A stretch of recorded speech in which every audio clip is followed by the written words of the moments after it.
What is up, guys? Today we'll be comparing the LG V40 to the Poco X3. These are two very popular phones, popular budget phone, and then we have a very popular older flagship phone as well. So let's go ahead and get into it with the price. So do not pick up the LG V40 brand new. Brand new, they're selling them for around 300 bucks on Amazon. I don't know how much they sell them on eBay, but as you guys know, you can get a V50 brand new for $320 right now. So I would just get the V50. I wouldn't get the V40 brand new. The V40 renewed or in the used market is extremely cheap, around 200 bucks. I'll put those links down below. The Poco, the cheapest you can find, this is 250 brand new. So 100% would pick this up, renewed or refurbished, because it's just an excellent deal for 200 bucks.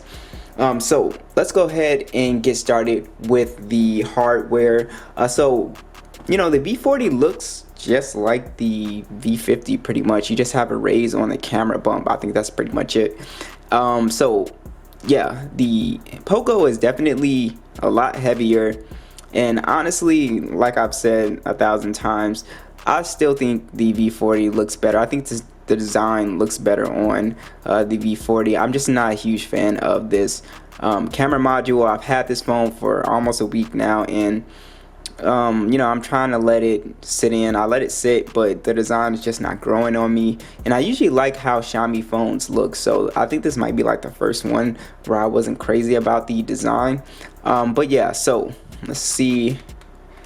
The Poco is definitely thicker and a little bit taller. Have our power button on the V40, power button, which is also the fingerprint scanner on the Poco, which is something that I love. The volume rocker over here on the V40, and our Google Assistant button. And on the bottom, USB-C stereo speakers on the Poco X3. 3.5mm jack. Quad DAC is on the V40. If you guys don't know, that's high quality audio. Very good if you have a nice set of headphones.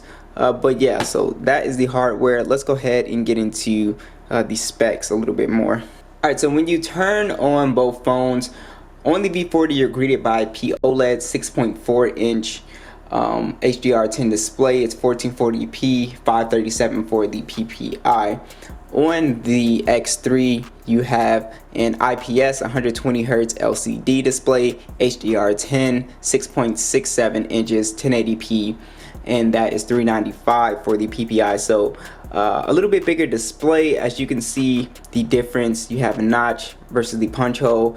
I'm more fan of the punch hole than having a notch, even though LG does try to make good use by having a dual camera setup up there, so it's not just completely just a big notch for no reason. When it comes to display quality, this is again the same thing as with the V50. So you have to make that choice between a 1440p display and a 1080p 120Hz display. Like I said, through covering this phone, the benefits are on 120Hz, everything is silky smooth, so it doesn't matter what you're doing, whether you're scrolling, it just is gonna look smooth, and it just looks really good. It makes the phone feel way faster than it actually is. Which is something that a lot of people are going to like. The colors look pretty good as well on this IPS display, but overall for quality, you're not going to be a 1440p display with such a high PPI like the V40 has. It just looks really great. The blacks are really deep, and like I said, you can take advantage of the always on display with these OLED displays.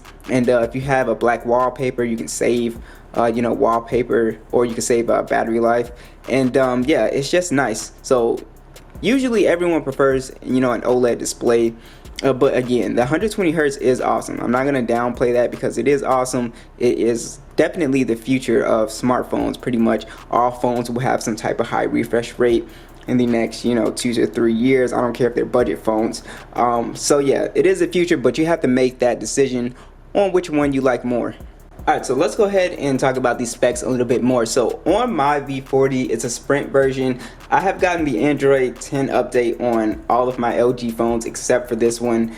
Yeah, so Sprint is just really slow with updates, so I would recommend you get like the AT&T version or the unlocked version or something like that. I'm still waiting for Sprint to push the update, but V40 is still on Android 9. It's capable of running Android 10. We also have the Snapdragon 845 Adreno 630. It's still pretty much a flagship, chip here.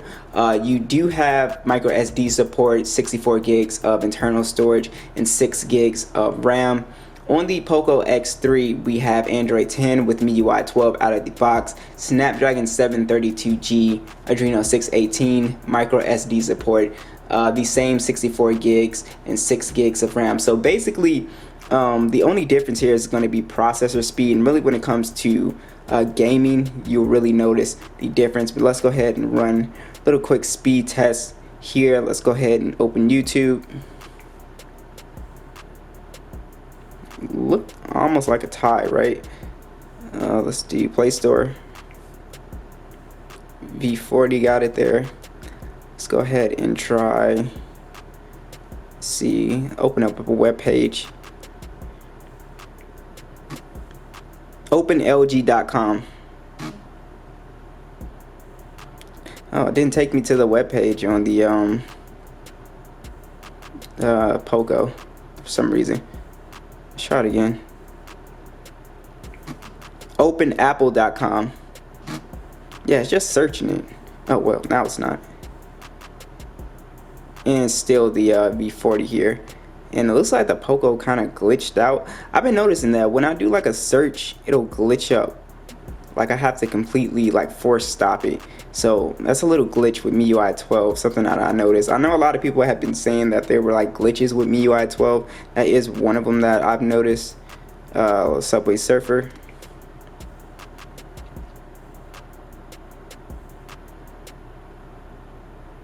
Again, V40. So as you guys can see, the Snapdragon 845 is still a very fast phone. What else do I have on here? Instagram.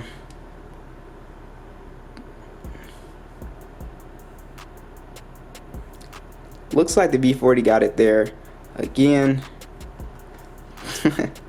Right, let's go ahead and try PUBG.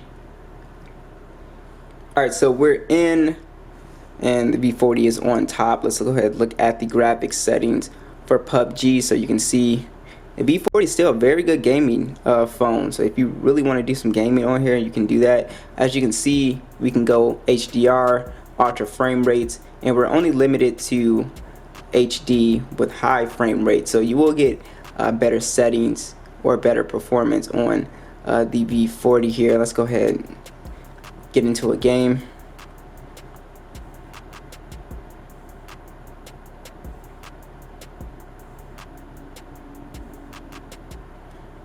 And again, like I've said with the other comparisons, there are benefits to gaming at 120 hertz. Everything is just going to be super smooth if you can find the games that are compatible. I believe they had a few that I played, and they do make a difference. But yeah, as far as like gaming, both of these are actually going to be very great gaming devices. But if you want the more powerful one out of the bunched, then you'll be going with the V40 for sure. It's just going to be a smoother experience because you get high frame rates and the graphics are going to look just a little bit better.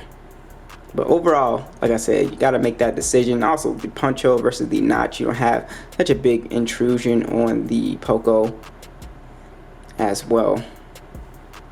Now you only have one speaker on the V40. You have stereo speakers, so I expect the Poco to be louder here. So let's go ahead and see.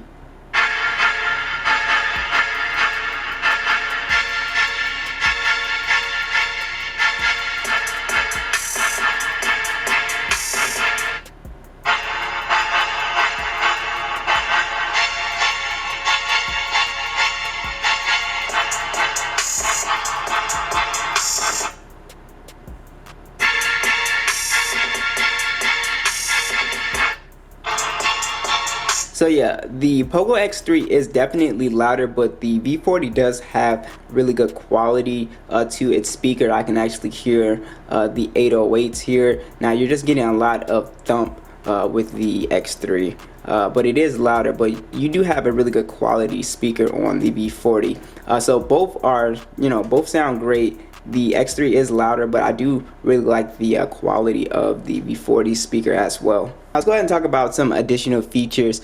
So with the V40, you do get a IP rating on this phone. I believe it's IP68, dust and water resistant, and you also get the fingerprint scanner. It's on the back. And on the Poco X3, like I said, the fingerprint scanner is on the side, and this phone is not, well, it's IP rated, but it's IP53 splash proof, so you can't actually, if you drop it in a toilet, it's probably gonna break faster than the V40 would. But yeah, as you guys know, I really like the fingerprint scanner on the side here. I just think it's really fast. It's really the best way to do it, in my opinion. The V40 is on the back, and it's fine. It works like you would expect it to.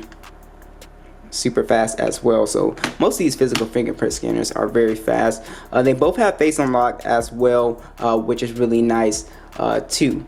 So let's go ahead and talk about cameras here. So on the V40, you have a triple camera setup. It's a 12 megapixel standard, 12 megapixel telephoto, a 16 megapixel ultra wide, 4K 30 or 60 FPS with a dual camera setup. Up front, it's an 8 megapixel and 5 megapixel wide that shoots in 1080p. Overall, I've been taking pictures recently with the V40 just to see how they stack up with, just the regular budget smartphones like this. And the V40 still does a really great job at taking pictures.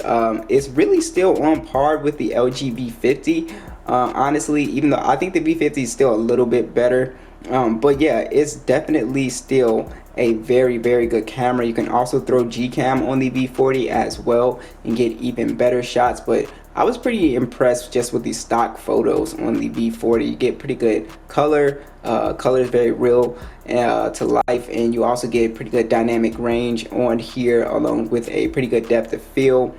So overall, I was pretty satisfied with the video as well, and the mic quality is pretty good on the V40. So overall, still a very good camera. So on the Poco X3, we have a very good camera setup as well. It's a quad camera setup, 64 megapixel wide, 13 megapixel ultra wide, 2 megapixel 2 megapixel macro, and a 2 megapixel depth. You get 4K 30 FPS and 20 megapixel selfie. Basically, the Poco is going to take more detailed photos than the V40 because of that 64 megapixel lens. When I put them on the computer, I can definitely see the difference in detail when you zoom in. So if you're just really into that, now I do like how the dynamic range shots come out on the V40 a little bit more, but if you somebody that likes that, high detailed shots, then definitely the Poco is really good. The macro camera is okay, but you can really just use the standard lens. It's going to give you the same effect. The depth sensor is just 2 megapixels, so it's not doing a ton. So it's really the main camera and the ultra wide are very good on the Poco. So yeah, so two excellent cameras. It gives off some very good color. Video is pretty solid on the X3 as well. So definitely two great cameras. Also, one thing I forgot to mention is that the Poco X3 has the infrared port, which a lot of people forget. A lot of people don't use it, but if you're somebody that wants to control like a TV or air conditioner with the Poco, then it does have that feature along with NFC. Both these phones have NFC as well. So let's go ahead and talk about battery life. So battery life is going to be much better on the Poco. I'm just going to let you know that off the bat. So you have a 6,000 milliamp battery on here. You also have 33 watt fast charging, so it charges much faster than the V40. Now you do not have any type of wireless charging, so the V40 has a 3,300 milliamp battery, 18 watt fast charging with wireless charging, which you guys know, if you've never had wireless charging, it's very convenient once you buy a pad and just set your phone down. You don't have to always grab for a charger. But yeah, that's very convenient to have. But yeah, the Poco X3 is going to kill the V40 in battery life. My V40, I can usually squeeze around 7 hours and like 30 minutes of screen on time on the Poco, with this phone, you're easily getting around 9. I've even seen tests where you can get around 10 hours of screen on time, but I would say more realistically for a heavy user or just a regular user, you're looking at probably like 9 hours of screen on time. Which is really great. So if you need a phone that's going to really give you that juice, then the X3 is definitely a great phone. So what do you guys think? Poco X3 versus the V40? Let me know, and I'll catch you guys in the next one.